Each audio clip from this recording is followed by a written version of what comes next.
Hello, dear friends. This is Domas reporting live from rainy Lithuania. It's not raining now, but it was raining all evening last night, and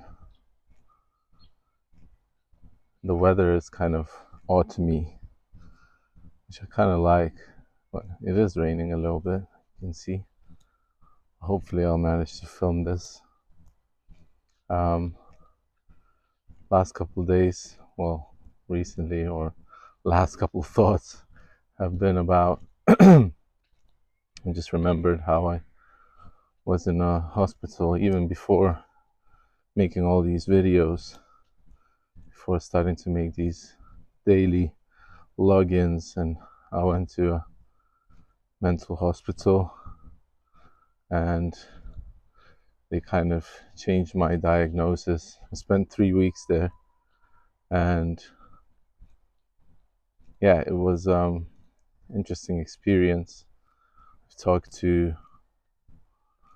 doctors, I've talked to professors, I've talked to psychologists, psychiatrists, and they were really kind to me, like they were really, I don't know, other people were complaining about how they're not getting any time with the therapist. For me, it was maybe because it was my first time there, I was treated with the same respect that I was treating them, some more, some less. I don't even know why I started talking about it now, because maybe I mentioned it to my friend, an old friend that I haven't talked to for a while. I mentioned to him today what I was doing, and this hospital admission was like 9 months and maybe nearly 10 months ago. I mentioned to him, so I'm mentioning it to you now, because it really changed my mind. It really made me think that if I'm not going to change, nothing is going to change. And why I'm saying this is because people around me were also people that were admitted to the hospital, and it wasn't their first time there. It was their, I don't know, sixth time. Some of them have been there 20 times and just go back in and out. And my doctor said to me, if you keep using substances, you're going to end up here. Well, they didn't say it that, but I felt like if I want to go back there, just start using again, start smoking again, start drinking again, and you're going to end up in the same place. I consider myself lucky to end up there, because it has such a huge stigma around it that, it's really bad. But even in Lithuania, it wasn't that bad, because I don't know, I realized why I was there, and I realized that I can't use anything that alters my brain. It's just my brain, I can't, well, I take medication now since I left that hospital, which when I stop taking it, it starts to mess up with my moods. It starts to mess up with my, I don't know, just how I see the world in general. And maybe I needed medication all along. So I kind of feel grateful, that I ended up there. I kind of feel grateful for my psychologist that I was seeing at the time. I'm not seeing him now, but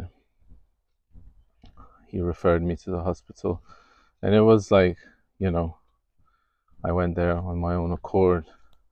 And at first I wanted to stay there just for one day. After I stayed there for one day, I was like, yeah, I think I understand where I am now and why I ended up here. I think I would like to leave, and they were like, we don't want to let you go, not for a while. So after a week, I was like, okay, I think I'm ready to go now.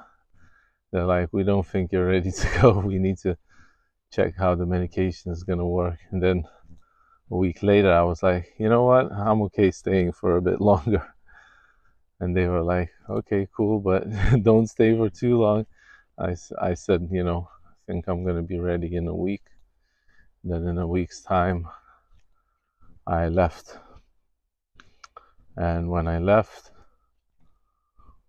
it was still some dark time because I had to go back to work and didn't enjoy my work. I don't think my mind was ready for whatever was happening in my life. My mind was so affected.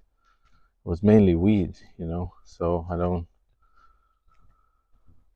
don't deal with that shit anymore. Like, I can't. Some people can, they're happy with it, they do what they have to do, but I'm not happy with it. It doesn't affect me well, and mental health is the most crucial. So when I was there, I met quite a few people. Some people were good, some people were not so good. Now I'm not keeping in touch with any of them, but people had problems, and it's so easy to see. I don't know, maybe it is for me, when I go to AA meetings and I see these people that have issues, and it's so easy to see people's issues on other people. Like, when it's your own, it's not easy to see what you're doing right and wrong. So when I saw other people's issues there in the hospital, when I see what other people talk in AA meetings, I see the issue. I see that the person doesn't see his own issues. So I have to realize that I don't see my own issues, and I can only sense them. I can only sense what I'm doing wrong, and usually it's like hidden in plain sight. It's like right there, like something very simple. Like, if you ask your subconscious mind, if you ask your consciousness, if you ask your conscience, what am I doing wrong? What is it that is stopping me from evolving into a better human being? It's clear as day, I think. To me, it was substances, because now I feel like when I'm not doing that, when I go to meetings and when I just live a healthy lifestyle, things are just turning upwards without me noticing it. It's not quick, it's very slow. It's a very slow process, but it's happening.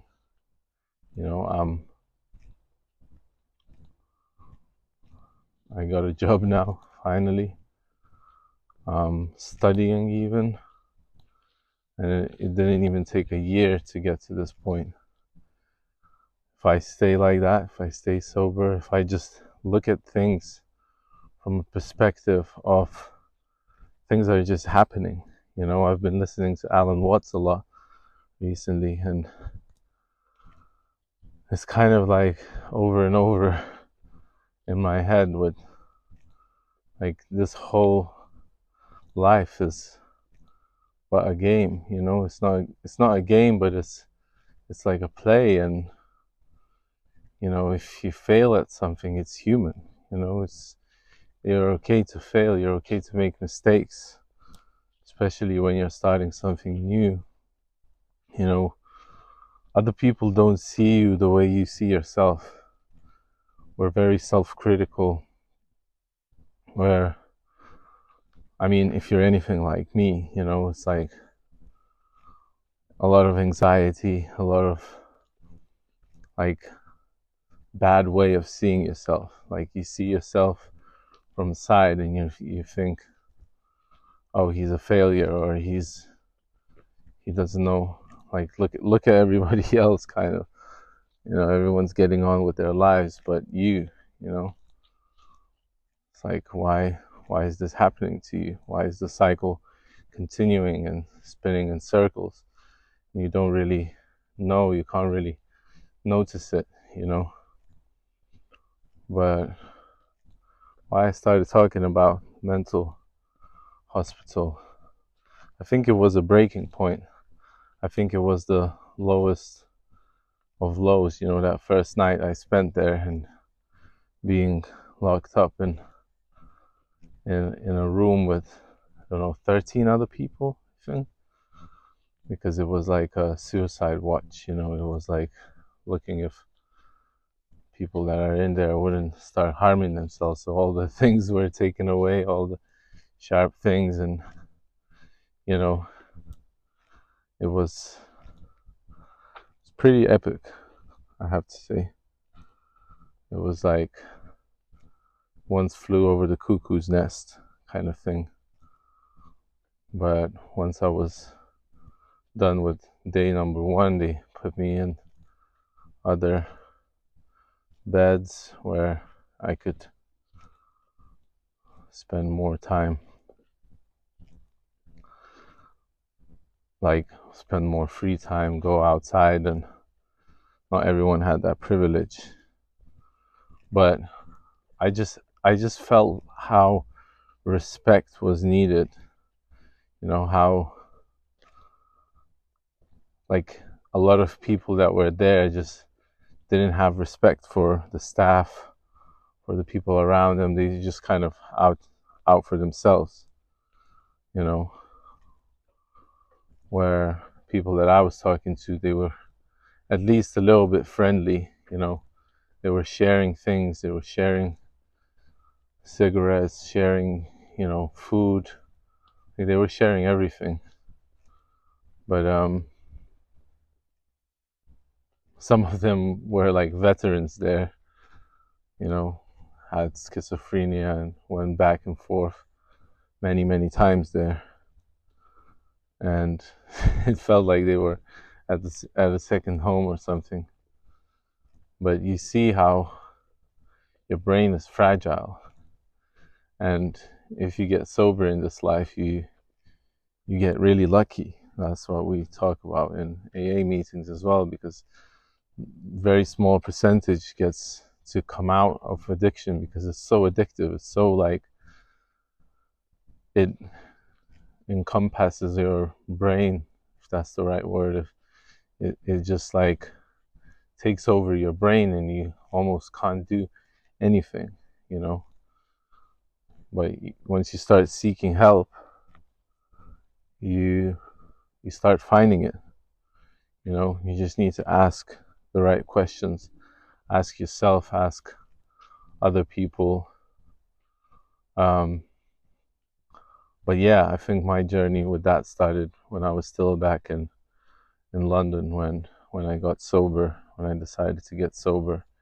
And it was like, I don't know, a breaking point. After that time, I still had a couple of fallbacks, a couple of slip-ups where I started to drink or smoke again, and it was nothing good. Trust me. It was after you stop,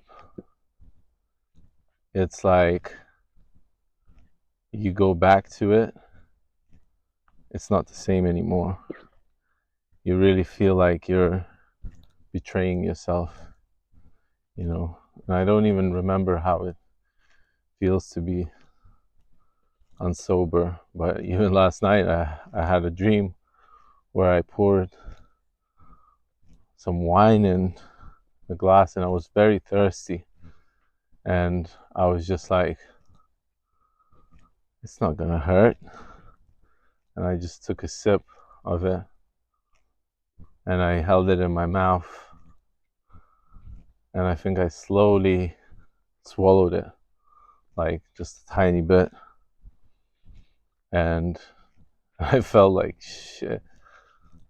like I didn't feel like shit. I didn't feel anything. I think I just woke up maybe, but I felt like, you know, I broke the law. But it's so interesting because people that have been sober for decades, you know, they still have these dreams of drinking, and that tells you what it does to your mind, you know.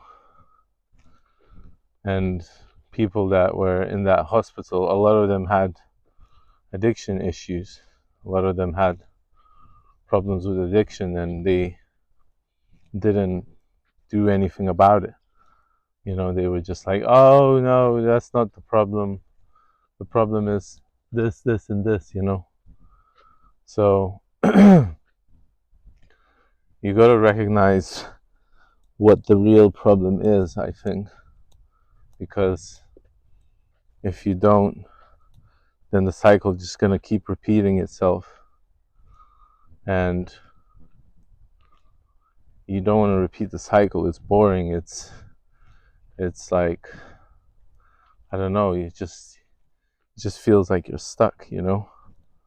So I think I'm wishing you that you could get in a healthy cycle. Like, I don't know how healthy my cycle is. I keep having these bad mood swings where I usually start comparing myself to other people and think, oh, but I'm not like this person, or I'm not like that person, you know. So I'm a failure, you know. But it's not true, you know. It's not really true. I'm not like anybody else. And, you know, people look at you differently just because you're different. Like, what can I say? You change. Like, I don't know, my kind of thing with schizotypal personality disorder is, I don't know, sometimes I don't know where I'm at mind wise, you know, like brain wise. Like, I don't know who I am, you know. So I tend to compare myself to others, and when I start doing that, that's when all the shit breaks loose. So don't do that. Or if you do that, just don't take it seriously.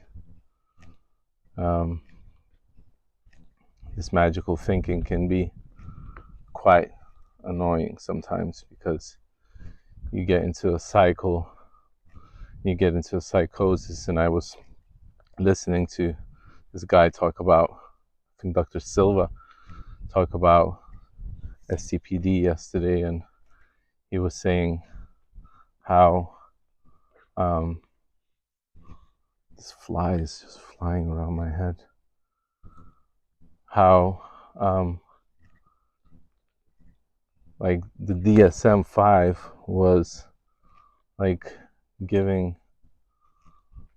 saying that these people with stpd, they get into a psychosis type state or something like that.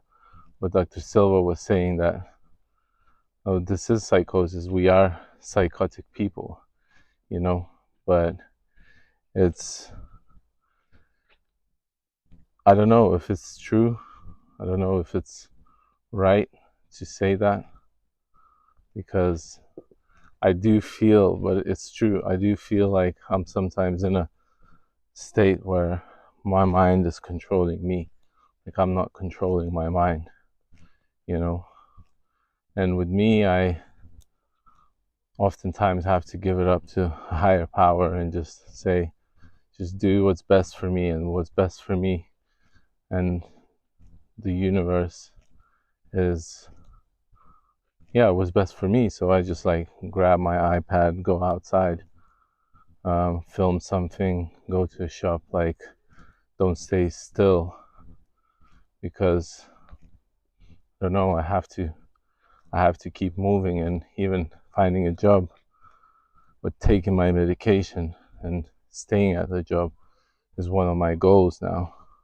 Studying, staying at my course, and just doing things, not even doing what I love, because it's not necessarily always love. Sometimes it's just doing. Sometimes you just have to get on with things and not get into that psychotic state. So I hope I shone some light on, I don't even know what, just some experiences of mine: mental health, stpd, medication, addiction. That's what my life is about, really. And I want to thank you guys for being here, for being with me, because you really helped me clear my mind, and hopefully I can clear some things out for you as well, talking about this. Hopefully you're finding something beneficial in this, and I want to let you know that you're strong. You're stronger than you think that you are. You're powerful. You got good things in your heart. You got good ideas. So roll with them. Even just tiny steps that you have to make, you have to take, just take them, because it's not usually the great big changes in life that makes a difference. It's the small changes, it's the small details that make reality happen, just little 5-minute meditations, just a walk in the park, a walk outside, just a trip to the shop to buy a couple of groceries. You don't have to do these gigantic steps. If you're anything like me, you just change bit by bit. So, bit of a longer video today. Hope you enjoyed it, and have a great day, morning, evening, nighttime, whatever you're having. And I love you all. I'm wishing you a great day. Peace and love, guys. Take care.